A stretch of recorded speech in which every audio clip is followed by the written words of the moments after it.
Good afternoon.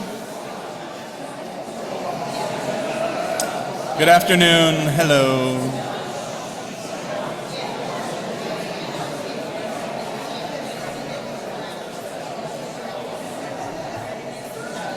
Good afternoon, everybody. It's good to be with you. An exciting day, an exciting moment, an exciting year, in fact, for all of us as a part of this Genesis relationship.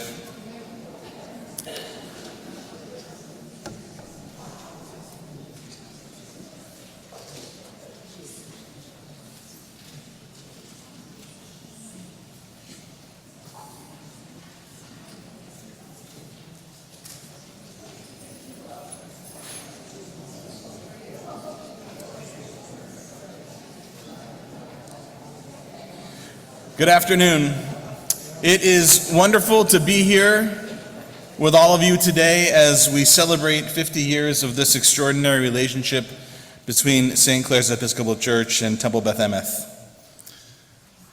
There are so many ways to sing the praises of this partnership and all that it has done over the years to bolster Temple Beth Emeth and St. Clare's. And as we begin this wonderful event, I want to remind us that this partnership is more than just two institutions coming together. It is people, members of both congregations, who make this relationship thrive. And in particular, I just want to say a huge thank you to our organizers of the 50th anniversary year. If you could stand actually while I call your name. Ann, where'd you go, Ann?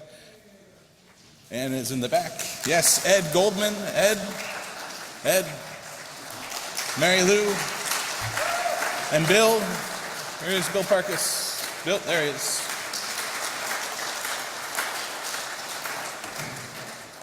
As a rabbi, when I think about how to open a momentous day like today, my mind appropriately turns to the Jewish lens. I believe in past years when I've had the opportunity to speak to St. Clarians, I've talked about gematria, the ancient Jewish mystical practice of assigning numerical values to Hebrew letters, much like Roman numerals, and exploring the spiritual meaning of the words with shared numerical values. For example, Jews often give in multiples of 18 because the Hebrew letters chet, hold on a second, the Hebrew letter chet and the Hebrew letter yud add up to 18, which spells out the word chai. It's hard to get it all straight in my head. Spells out the word chai, or life. So now that we have a sense of gematria, let's apply this to the Genesis partnership. Genesis, at least according to the website, was founded on December 17th, 1974. 12/17/1974. If we add up the individual digits, 1, 2, 1, 7, 1, 9, 7, 4, we get 32. Now in Hebrew, 30 is lamed, and 2 is bet. But this way. And we get lev, which means heart.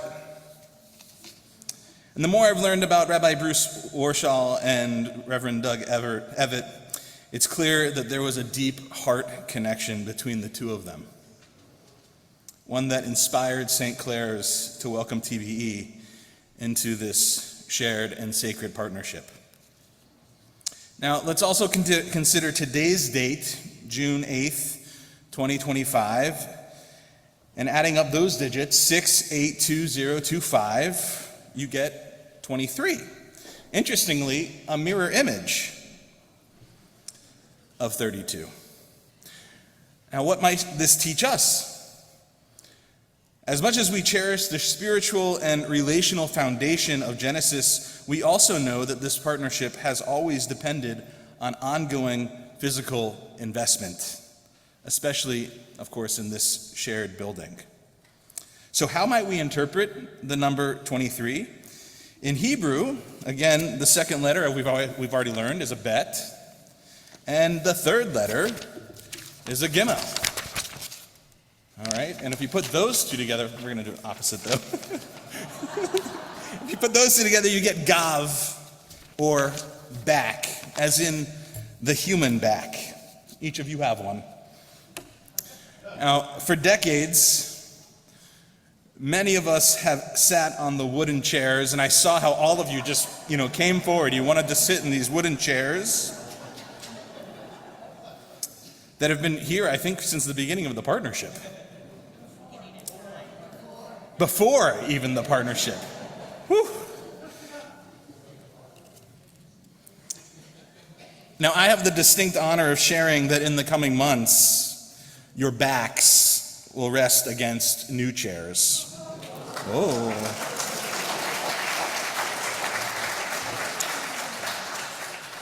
Genesis has received an anonymous donation to make this possible. The chairs have already been ordered and should arrive in a few weeks. Thank you to our committee that works on our building. Our relationship has always relied on both the spiritual and the physical. Neither one more important than the other. We are, after all, human beings, living in physical bodies, spiritual beings living in physical bodies. As we move into the next 50 years, may we always remember to care for both. It is now my honor to invite one of our founding members of Genesis, a former member of the board of Genesis, Alan Cantor, to the bema.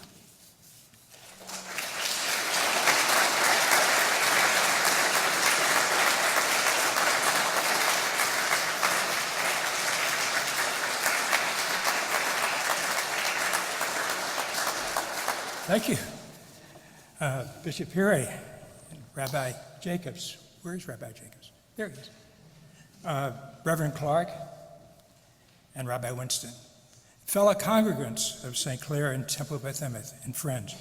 It's indeed a blessing and an honor to stand among members of both congregations as a witness both to the founding of Genesis as well as the celebration of its 50th anniversary.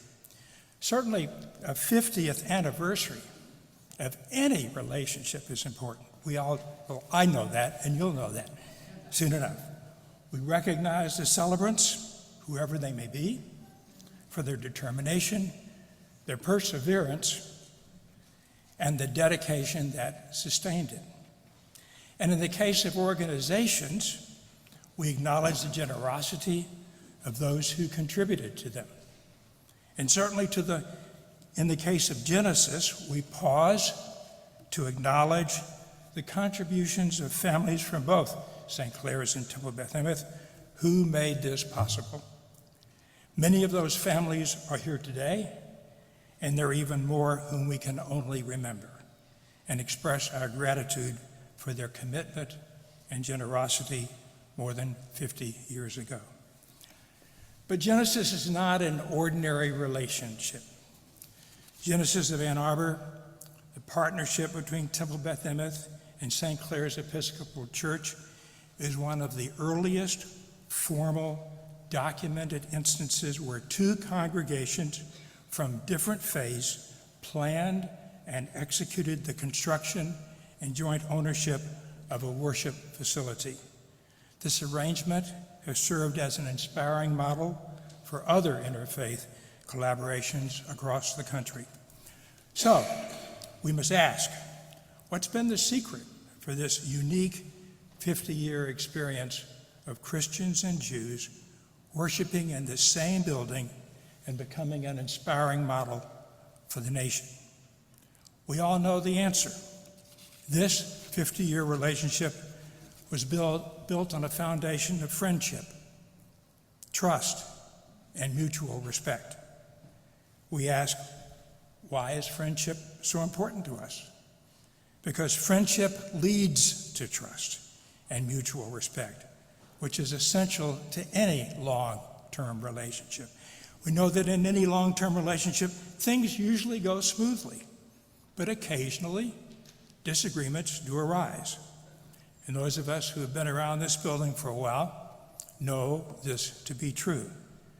You may remember some of those challenges, but you also remember that we were able to work through them successfully. We worked through them because beneath the disagreements, there was a foundation of friendship. And because of that friendship, there was trust. Trust is like an umbrella that protects us and sustains us through stormy times when there are disagreements. It allows relationships to weather those storms. Here are two examples of the role that friendship and trust played in our history. More than 50 years ago, Bruce Warshaw, Temple Beth Emeth's first rabbi, and St. Clair's rector, Doug Emeth, were both Ann Arbor congregational ministers as well as friends. More than 50 years ago, Temple Beth Emeth was looking for a home. Bruce approached Doug to see whether St. Clair's would be interested in sharing its building with us so that we could have a place for Sabbath services. Now, Doug had a choice to make. He could have politely declined. He could have told Bruce that getting the approval of the vestry was too heavy a lift, that vestry members might object. Remember, even 50 years ago, sharing space with a Jewish congregation was not an easy decision for many reasons, some obvious. Thankfully, the vestry took a bold and generous step and agreed to share their building with the congregants of Temple Beth Emeth. The friendship, the trust, the mutual respect between Bruce and Doug's leadership of this congregation of the church carried the day. It led to this day, 50 years later. Second example, the construction of this sanctuary and related spaces was a major undertaking. Cleve Francis of St. Clair's and Alan Kotzen of Temple Beth Emeth oversaw this highly complex project. Coordination and agreement, discussion, compromise on the many details and preferences that each congregation wanted was essential. To get this built, Cleve and Alan spoke on the phone several times a day for months, working through all the construction details. They would meet often on their lunch hours, as well as after work. Each man poured his heart and his soul into this massive endeavor. If there are disagreements, they resolve them themselves. Never once did they have to go back to the congregations for additional discussions and decisions. They spoke by phone so much that Alan's daughter, Mimi, then a teenager, wrote about what it was like living in the Kotzen house during the construction of the Genesis building. Mimi wrote that when the Kotzen phone rang and she answered it, it was usually Cleve calling again to talk with Alan about another construction issue that came up. So when she answered the phone and it was Cleve, she would call out to Alan, "Hey, Dad, it's your other wife. He's on the line again." Fortunately, Betty, the other wife,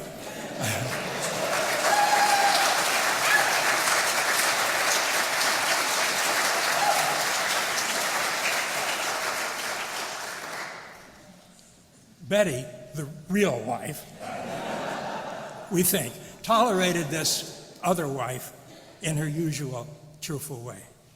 That relationship between these two men could have been a lot different. And who knows what this building would look like today. But trust and collaboration carried the day, and we were grateful beneficiaries of their collaboration. Now, we celebrate our 50th anniversary. New generations lead us. Many of you weren't here to experience the leadership of Reverend Emeth or Rabbi Warshaw, or to have worked with Alan Kotzen or Cleve Francis, or to share in our early history. Today, there are new generations with different priorities, and rightfully so. But we also must recognize that today we live in different times. We face challenges never imagined in the recent history of this country. Challenges to our rights, our freedom, threats to our building security, and anti-Semitism. We are reminded of this every time we walk through these doors, grateful that someone is there, watching out for us, protecting us, keeping us safe. Now, more than ever, friendship, trust, and mutual respect between our two congregations is vitally important. It is in this context that we celebrate our 50 years together, that we appreciate this unique and precious partnership, that we commit to nourishing it and sustaining it for as much of the next 50 years as one God, both yours and ours, will permit. Thank you.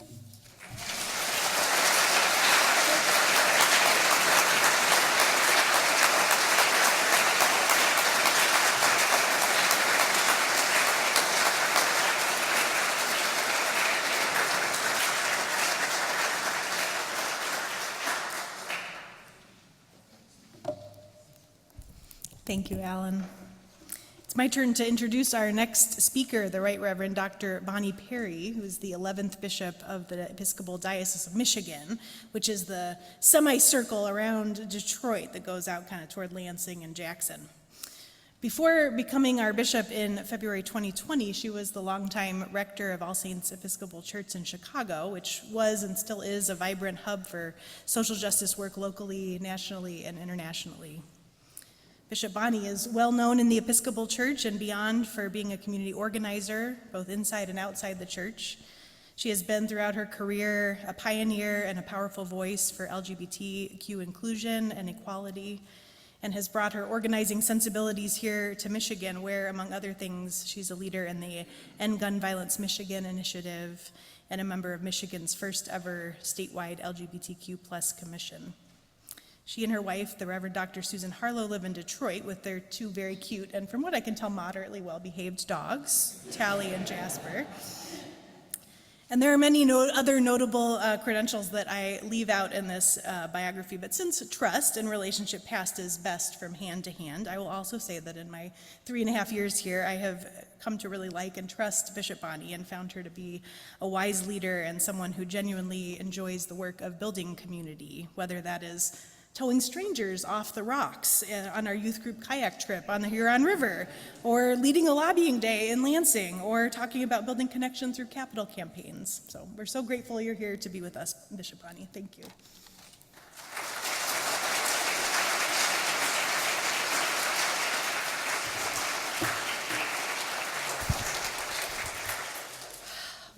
Thank you. Thank you for being here. And thank you so very much for inviting me to be a part of your celebration. Rabbi Josh, Reverend Ann, oh my goodness, Rabbi Jacobs, thanks for flying in.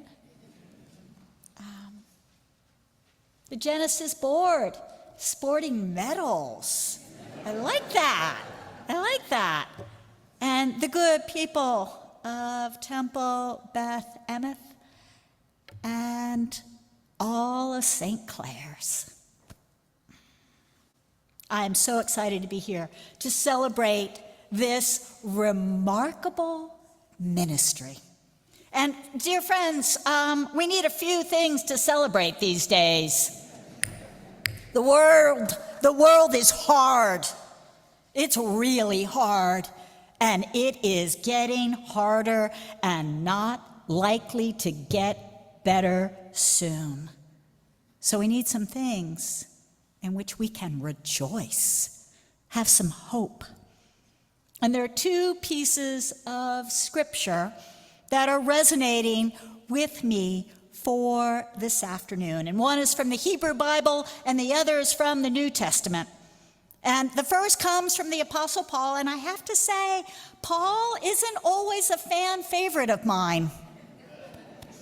But more and more, I've found myself drawn to these words: suffering produces endurance, and endurance produces character, And character produces hope, and hope does not disappoint us because God's love has been poured into our hearts. This partnership is stunning. It was astonishing and groundbreaking when it was conceived by Rabbi Warshall and the Reverend Doug Emeth. And from the Episcopal side of things, I am so proud that Bishop Coleman McGee understood the power of this partnership, because that's not always something you can get over a bishop.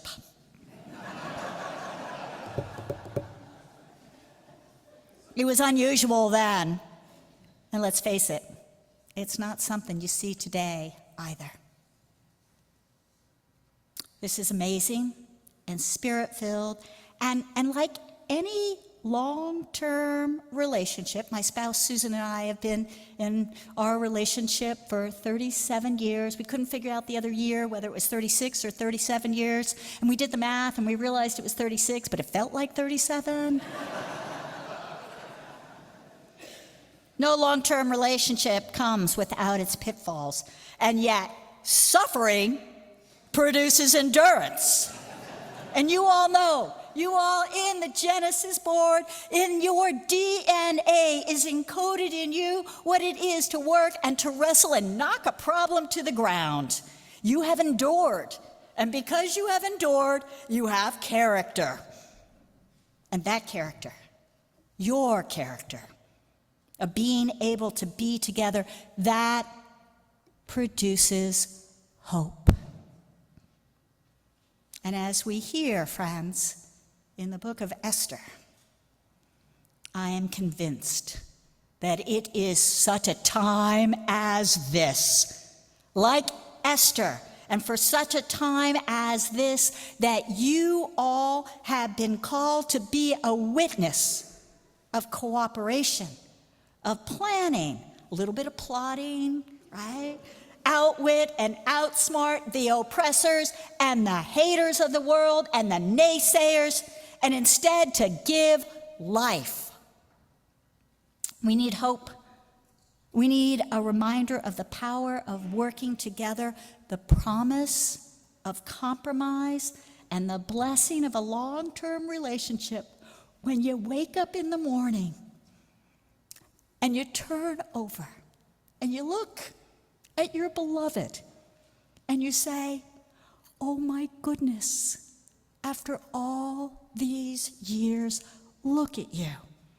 And you see in the other the wrinkles of time and the creases of care, and you smile because you know, with the grace of God, you would not be you without that partner next to you.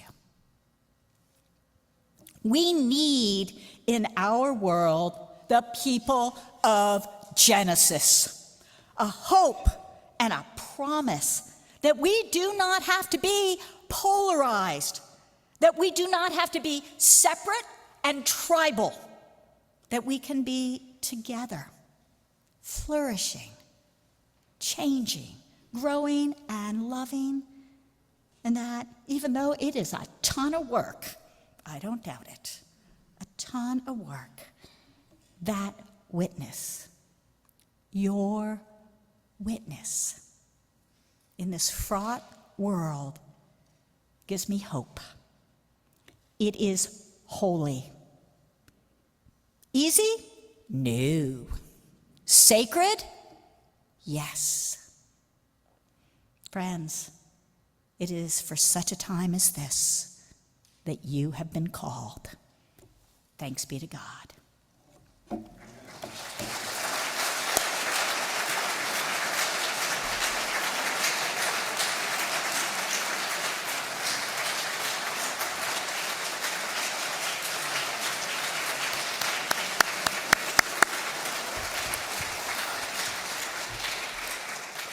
Thank you so much for those words.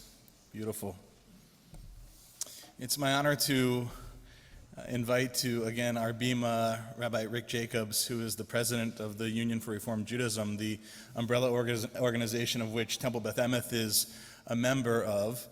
I want to share just briefly my first memory of Rabbi Jacobs. I was probably a year or two out of rabbinical school, and at one of my first CCAR, that's the rabbinic conference that we're both members of, at my first CCAR rabbinic conference. And the Reform movement in that moment was in a pretty tumultuous time. Changes of leadership were underway, and it was unclear, I think, certainly to me, and I think to a lot of people, where the movement was headed and what we were going to do. And I remember in some hotel, I actually don't remember the city, but I remember we were in some hotel ballroom, as is the case with many conferences.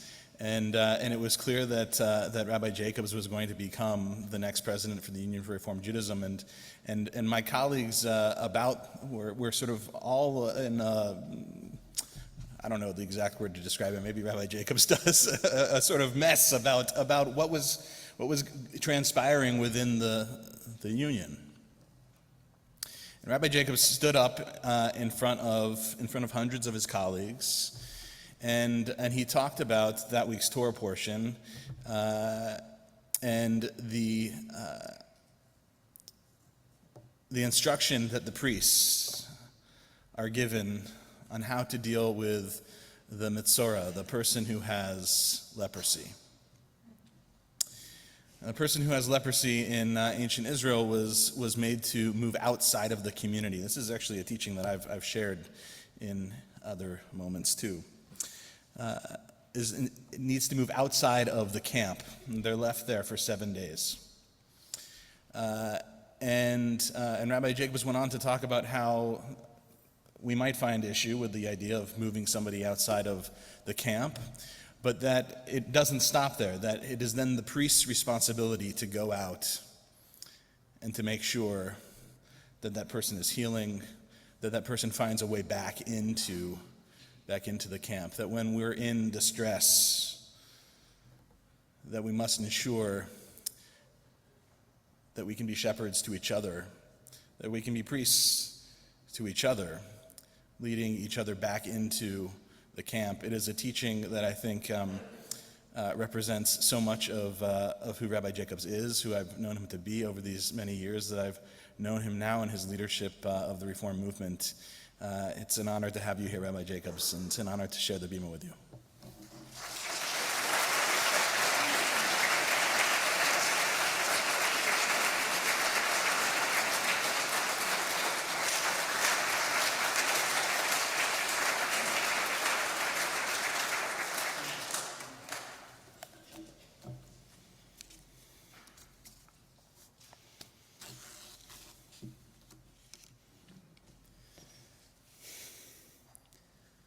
What a great joy it is for me to be here with all of you. When I was invited, they gave all these ways for me to say no. It's pretty far. You probably don't want to come. You're probably busy, but we just thought we'd ask you anyway. Yes, I'll come.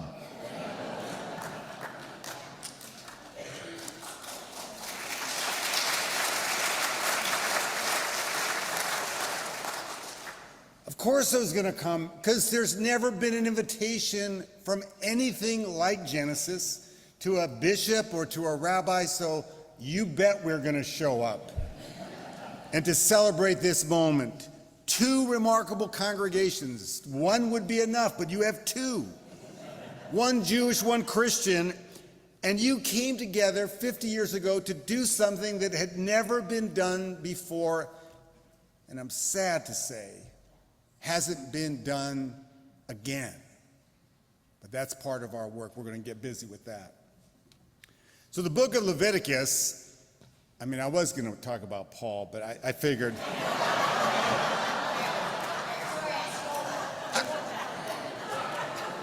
I just had a feeling the bishop was going to do Paul. And I didn't see Esther coming, but that was just perfect too.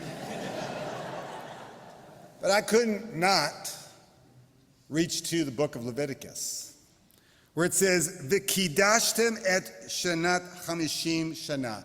You shall make the 50th year holy. There's something about that number. It's not just a big number, it's a specific number. And it turns out in the biblical teaching, something big had to happen on the 50th year. It was called the Yovel, the Jubilee. It wasn't actually for a party, but rather it was the time that our ancestors renewed their commitment to really shape a more just and equitable society, and to express their commitment to the creation, the land, the earth, the environment. Those are the key spiritual practices of the 50th year. Now, so here we are, it's the 50th year. We could just have a big party, but no, here we are in the sanctuary, putting a sacred frame on what this moment could mean. And of course, it means to this Genesis partnership that the work we do isn't just to kind of take up space, but to shape the world that God wants us to shape, and knew that it wasn't finished when it was created. That's where we come in, and that's the creative work that we do. Now, I first encountered the idea of a church and a synagogue sharing a space. I was a student rabbi long before all of you were born, very long time ago. And I was in Phoenix, Arizona, and we met I went for the first weekend, and we met in a beautiful Lutheran church. And the president of the temple said, I'm going to take you to see the church because this is where we're going to have all of our Sabbath services. Great, I'd love to see it. We go in, opens the door to the sanctuary, and there is a cross the size of West Virginia. Oh my goodness. And I just kind of turned white as a sheet. And the president looks at me, he says, you all right?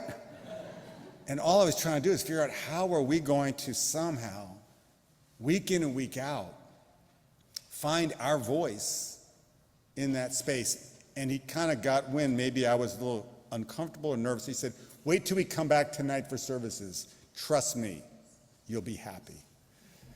Okay, well, it's my first day on the job. What am I going to do, go home? So we walk in for the Friday night service, and the cross is gone. I mean, this was not a cross. This was a cross. And it's gone. And in its place, there's a menorah. And I'm just standing there shaking. And the pastor came up to me and said, what do you think? I said, I honestly, I don't know what to think, because I was here a couple hours ago and it was a very different space. He said, I know. I imagine it wasn't so comfortable. Do you know what I did? I crafted a series of boxes, and I placed them every time the synagogue comes on the crossbar of the cross, so it becomes a menorah. And I thought to myself, when have I ever done something so unbelievably generous and empathetic and loving the way he did? Now, you couldn't have asked someone to do that, because it would have felt inauthentic. But as I thought about it, that wasn't Genesis. That was generosity, but it wasn't Genesis, because we were guests, loving, sacred guests in someone else's spiritual home. This is something quite different. This is a shared home that's been built with not only intention, but with trust, as Alan said, with love and with some forgiveness, because the bumps along the way are certainly challenging. Now, today there are many churches and synagogues that share their space occasionally, and that's a wonderful thing, and we celebrate them. And I'm sure, Bishop, you've been at many of those celebrations, and we mean it. This is wonderful. But this is different. This is so much the model of what could be in the world that isn't yet of this world. As my colleague said, you all know this, we are in one of the most polarized and painful and vulnerable moments in the life of the human community. Differences are daily demonized, not celebrated, demonized. And this kind of creation is countercultural. And there are people who say, can't be done, or if it's done, it will be done only briefly. But 50 years says, not so briefly, thank you. Now, but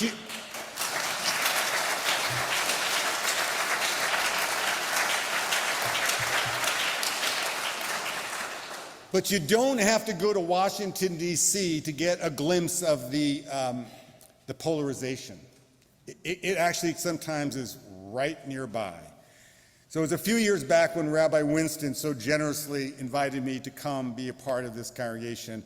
And my friend, Betty Kotzen, is in the back, who was then a board member of our North American board.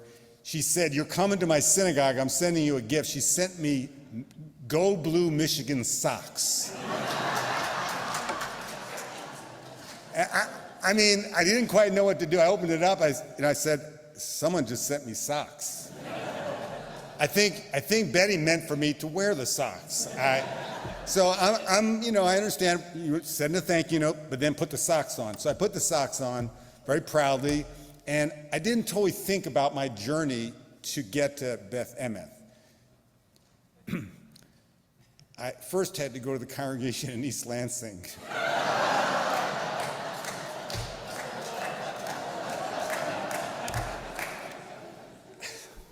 So I'm sitting up on the bima,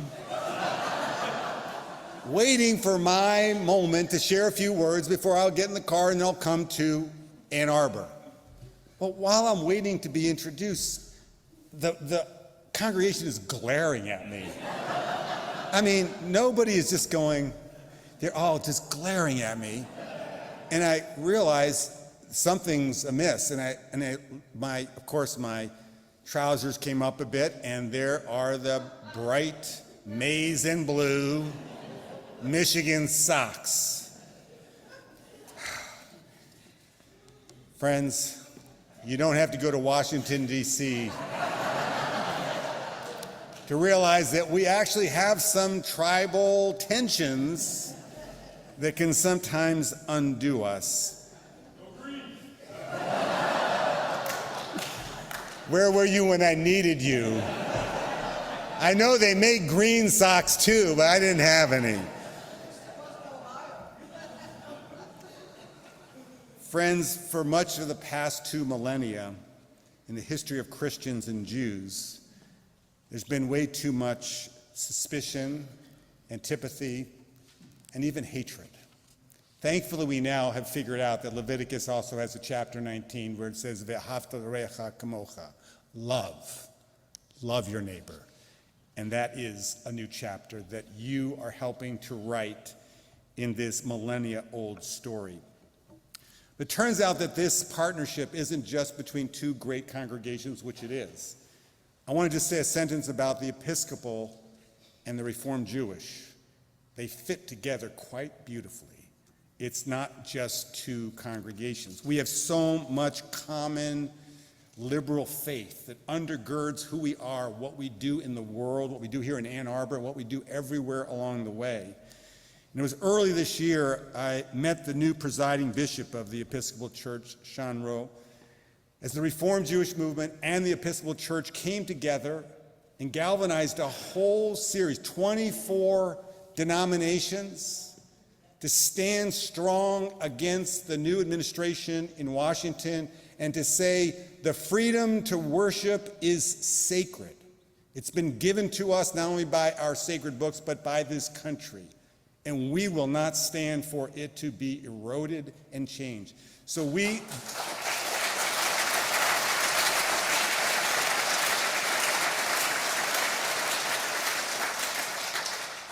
And when we were having the opening press conference, we talked about our congregations who, like St. Clair's and Beth Emeth, host food banks, meal programs, homeless shelters, clothing donations, various support services for the unwelcomed and the undocumented people of our country.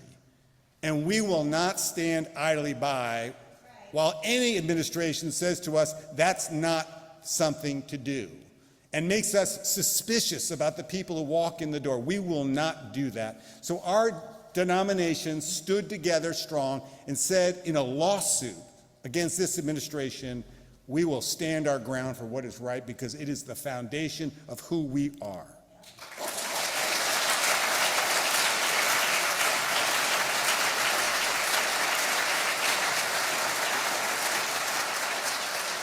I mean, if it was just some synagogue and just some church, it still would be great.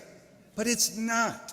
It's who we are and how we show up in this world that matters so greatly. Now, in their brilliant book, American Grace, Professors Robert Putnam and David Campbell suggest that the reason why there's more interfaith tolerance baked into American society is something they call the Aunt Susie principle. What's the Aunt Susie principle, says these two brilliant researchers? Well, it turns out that this is a phenomenon where many of us have relationships, new family, where we have a Christian Aunt Susie who's part of our Jewish family, or we're a Christian family and we have a Jewish Aunt Susie who's part of our family. And it turns out that those relationships change us. Make us realize that actually, in our heart of hearts, we're actually a family, all of us, together. And this is just one of those ways in which I think of the interfaith families in this room, in these two congregations, and to realize how affirming it must be for an interfaith family to be part of Genesis. And to realize that, you know what, we don't just have an other, we have another family member to be part of this work. I'm not suggesting syncretism. No, we have two distinct, beautiful faith communities, but we can come to understand and learn and grow, and that's what has been happening for 50 years. You have been learning and understanding who your sacred partners are here, and it has made you all better and different, and boy, do we need to share that with the whole world. Now, there's something, I'm just going to say a sentence about Genesis, the actual word, then I'll say a concluding thing, then I'll get off the bema because there's more to do today, and you don't need to hear more from the rabbi. So the name Genesis is more than just a good choice. It's the perfect choice because, of course, the first book of both the Hebrew Bible and the Christian Bible, we got the New Testament, but this is shared for us. So the opening words remind us, in the beginning, God did not create synagogues or churches or clergy or denominations. What does Genesis say that God was busy doing at the beginning? God created a wondrous universe, teeming with beauty, complexity, and possibility. And within this incomplete world, God created human beings to be partners in shaping a world overflowing with wholeness, compassion, joy, justice, and love. But God discovered that finding the right partners in this holy work was easier said than done. Cain was selfish and violent. The people of Babel were reckless with delusions of grandeur, and Noah was content as long as his own family was safe, but he didn't have the spiritual reach to include strangers in his circle of responsibility. Then God found Abraham and Sarah, and they set out on a completely new journey to bring blessings not to their people, not to their family, but to the world. They're told, "V'nivrachu kol mishpachot ha'adamah," through you, all the families of the world will be blessed. That's your charge. That's the work. Well, guess what, Genesis? That's your work. Your work is, of course, to bless each other, the humans who make up these two communities that become one, but your job is to bless the world, to be God's partner. Now remember, Genesis isn't the last book, it's the first book, so that means we're still at the beginning. 50 years, we're still at the beginning? Really? Yeah, really, because there is so much more holy work to do. I'm here to say, friends, I know our whole Reform movement is so proud of you. I know the whole Episcopal community is overjoyed that you have come together, and we are so hopeful that this will not remain a beautiful part of Ann Arbor alone. This is a moment for the beacon to go out and to raise up many more disciples and to tell the world what you have done and that they can too. And in so doing, we will build a different tomorrow. This is a huge step towards that better tomorrow. Mazel tov.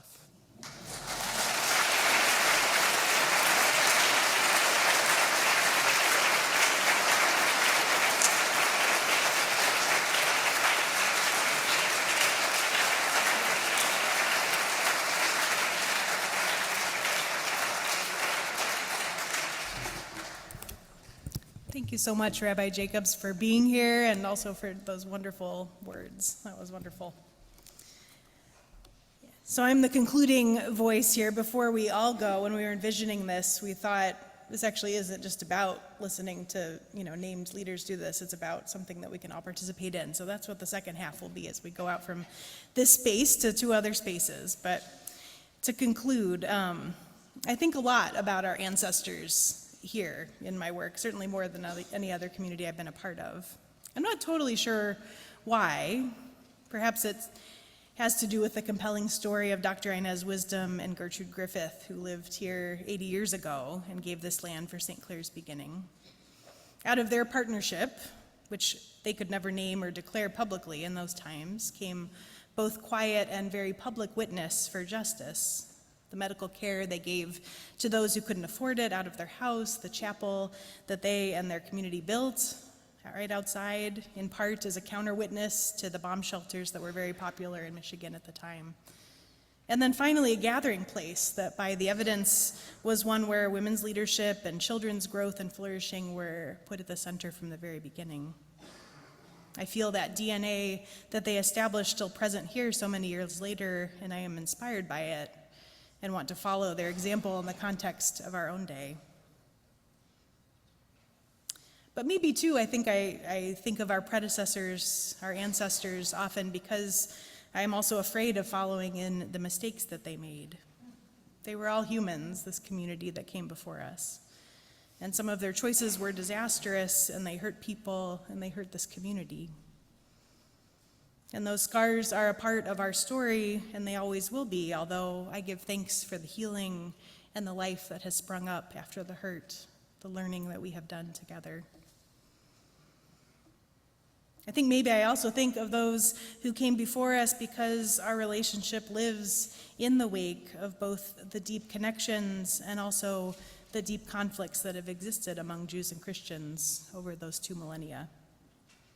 Here also, I am afraid of repeating mistakes because my Christian ancestors did many things that hurt their Jewish siblings. They forgot the connection that we share and chose hatred and exclusion and violence instead. But I am aware that here today, again, we can commit to a way of love, of solidarity with each other, even in this time of difficulty and danger. With humility, at least for me, knowing that I don't always know what is ahead, but trust that we will learn and figure out together with honesty and care. I think of the ancestors too further back. We live here on this land as well together that we acknowledge belongs to us in part because of the actions of our government to forcibly displace those who lived on it before us. There are many things to lament about the past, and these scars too, or even unhealed wounds, are things that we carry with us. They are our sacred stories that are ours to hold and to remember. But this is also a day of celebration. And I think there is still more, a hopeful part of remembering what came before us, a hopeful part of remembering our ancestors. I shared last year at Erev Thanksgiving about an experience I had during Cantor Emma and Cantor Annie and John's first musical meditation the night before the election. I had a deep awareness come over me sitting in the back row over there, right where Ruth and Tom are, of all the people who came before us and whose contribution was to return again and again to love, to truth, to God. They returned when there was plenty of reason not to return, when they were hurt, when times were hard, and yet they did. And I've continued to feel surrounded by them, by the love and the truth that those ancestors chose, and by the divine presence that is here in this place. Both in this small community here and in each of our lives outside of these walls, we all have endless opportunities to return to love, to show the world what that looks like. And we know that we can because we have 50 years of examples of those who have done it before us. We know that those many works of love and care and hope are woven into the tapestry of this place, because otherwise it would not have endured for 50 years through the mistakes and the pain and just the hard stuff of living together in community and in the world. Most of these stories of returning to love are not the ones that are written down or even remembered, but they are woven into our life together all the same. The people who did the unglamorous work of cleaning up, the ones who took a beat before sending that angry email, the ones who took a break when they were burnt out, the ones who reached out and built trust with another when it had been broken, the ones who said the hard but honest things, the ones who saw the chance to move the needle toward the good, toward the just, even a tiny bit, and took that chance out of hope and out of love. That is our work. It always has been, it still is, and I think it still will be. Sometimes that work contains big, good ideas like Genesis, and sometimes you end up with a national spot on TV, on NBC, like we did in 1975, but that's not even close to the whole story of those who came before us, and it's not the story of who we are and what we are creating together today and in the next 50 years. It's a tapestry that we all have taken part in weaving and will continue to weave together.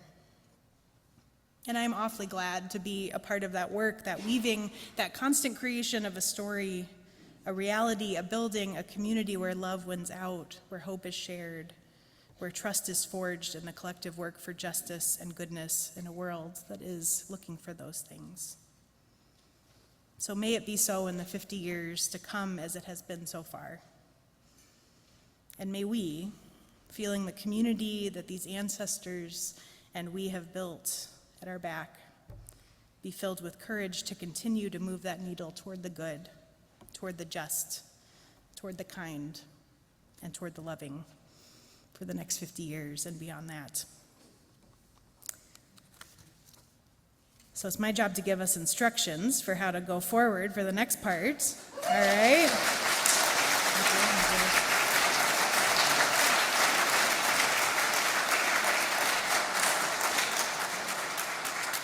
So somebody found the 10-year anniversary bulletin and realized that we had walked out singing, we are marching in the light of God, that South African song. So we are going to do that in just a second. So we're going to walk next. The kids will come up, hopefully, have been cued to come up so you can rejoin your children if they are downstairs with Magic Joe. And we're going to go outside in whichever way seems best to you and go first into the courtyard, or about as close as you can get to the courtyard, the one by the chapel. And then we'll have a little time there, and then we'll go out to the cross and the star. And we're gonna all have a chance. We've already participated by adding our prayers to the prayer capsule, and there'll be a chance to pray again at the cross and the star. So let's go. John's gonna play us onward.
Get out of your way again. Get back up.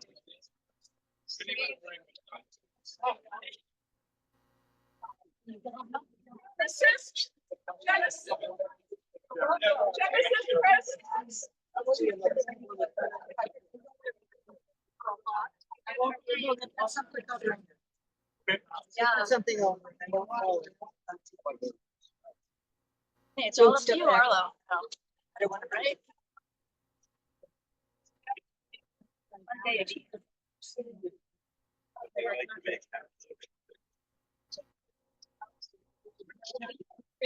So good to see you.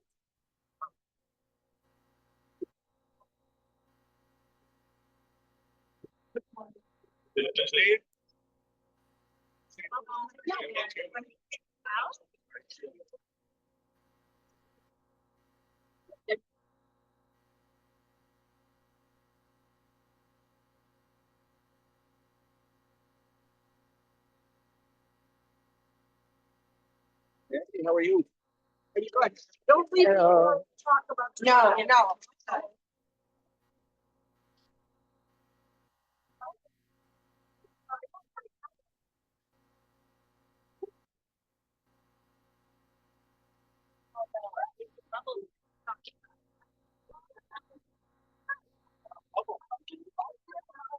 That's not open.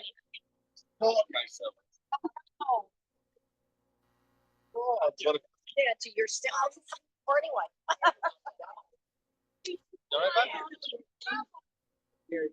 Hey. I get it. Hard to believe.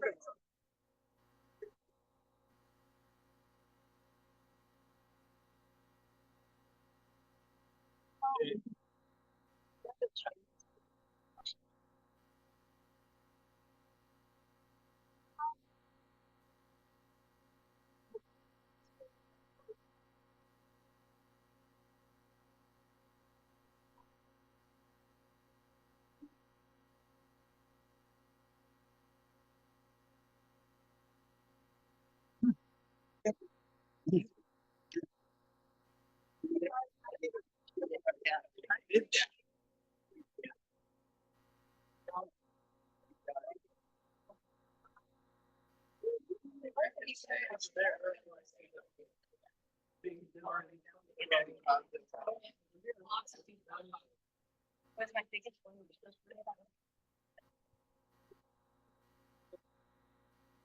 I suspect he is either H1 or headphones.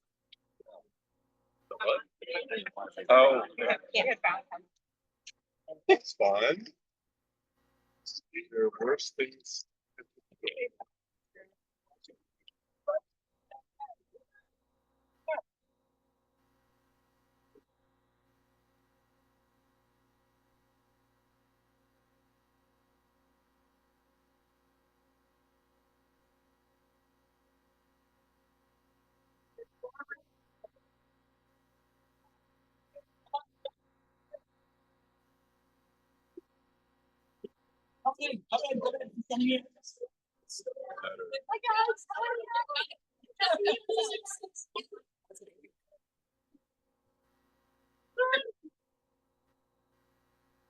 My big head in the way now. Thanks.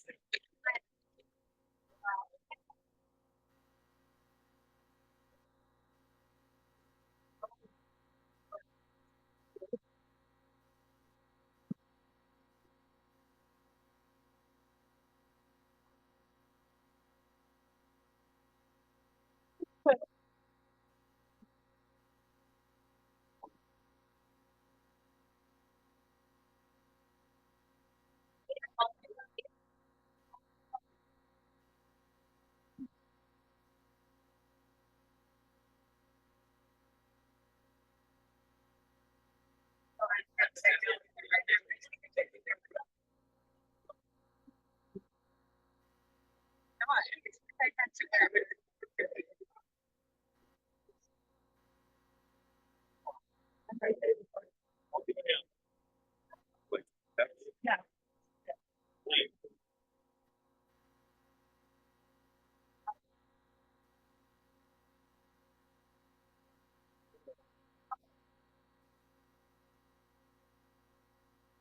Oh, my God. Yeah, they go real fast.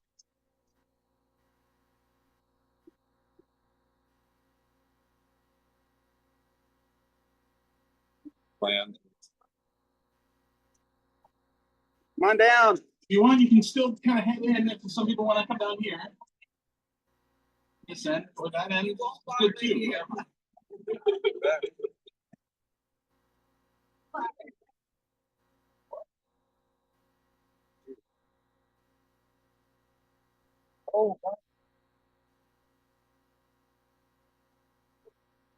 Meaning that's at the whole.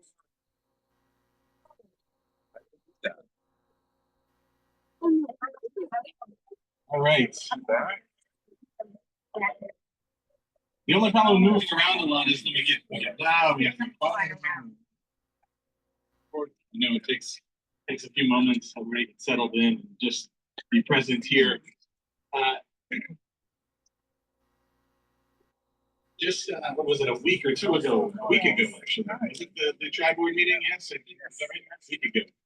A week ago, the three boards of St. Clair's, the vestry of St. Clair's, the board of Genesis, and the board of TVE came together for what has now become an annual tri-board meeting.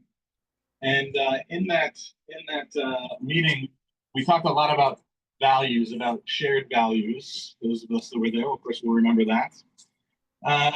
And Rabbi Jacobs talked about all of the ways that just makes so much sense that Reform Jewish congregation and an Episcopal church might come together. We share so many values. There's so many overlapping values. And that's so true. And I think the thing that makes this interesting, though, is our differences. Is the fact that this cross and this star stand here outside of our building. And so as we begin this section of our afternoon, and especially with all of the ancestors invoked, I think it's important then to continue to do so. Mishaberach Avotenu V'Imotenu, may the one who blessed our ancestors, our mothers and fathers, our inspiring parents of who we have become. May you help us to always have arms strong enough to reach out across our differences. May you always inspire us to have hearts big enough to tolerate and embrace our differences. And may you continue to bring to us words that might reach out and hold, that might move us, even in our differences together. Amen. Amen.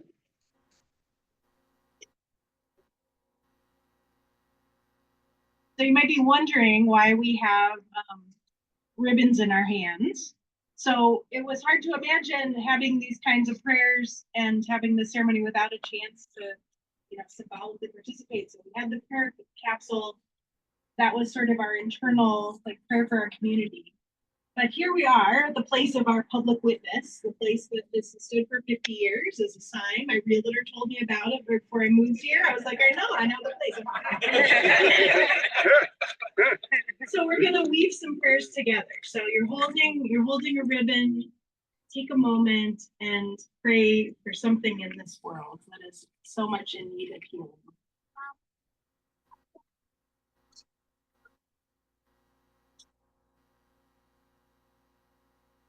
And once we've had a final blessing from our two wonderful guests and our conclusion, I invite you to come and leave your prayer in here or tie it on. So I'm more of a metaphor person than I am an art person. So first of all, it's going to be beautiful because of the effect that it has of all of us together. No one ribbon is anything special, but all together it'll make something beautiful. The rough shape is you can see a rainbow, but of course there's some different colors and different things, and it can weave in how you need it to. But I was struck as I was thinking about how this would go. The first ones to go will be the ones to stake out the pattern. The later ones will be the ones to patch the holes and to find the places that need to be woven and fixed together, which is a little bit about like kind of where we are 50 years in. I think that's our job. So sort yourselves accordingly. You can go get some ice cream and then come back and read your prayer. It'll be up all afternoon. All right. So does that make sense? Yes. All right. So, and then we have all kinds of fun things. Phil was just reminding me that we have 2 fig trees here that made their first figs this past year, bracketing our cross and star. If you want to be a part of tending the ground, you can go plant some tomatoes back along the back wall here. There's ice cream inside. There's our other collective art project, which is hearts, and so it looks like it's going to be so beautiful. There's the bounce house. There's the balloon guy. There's a balloon guy. You can have a balloon hat. I mean, this party has everything.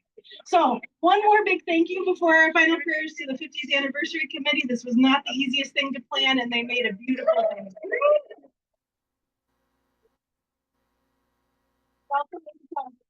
So react accordingly. But now I think you're going to introduce our final prayers, right? I think now, Rabbi Jacobs and Bishop Bonnie are going to offer us final blessings. No idea. But I am a highly trained professional. This is my calling. Dear friends, life is short, and we do not have much time to gladden the hearts of those who journey the way with us. So be swift to love and make haste to be kind. The blessing of God, Creator, Christ, and Holy Spirit be with you this day and remain with you always. Amen.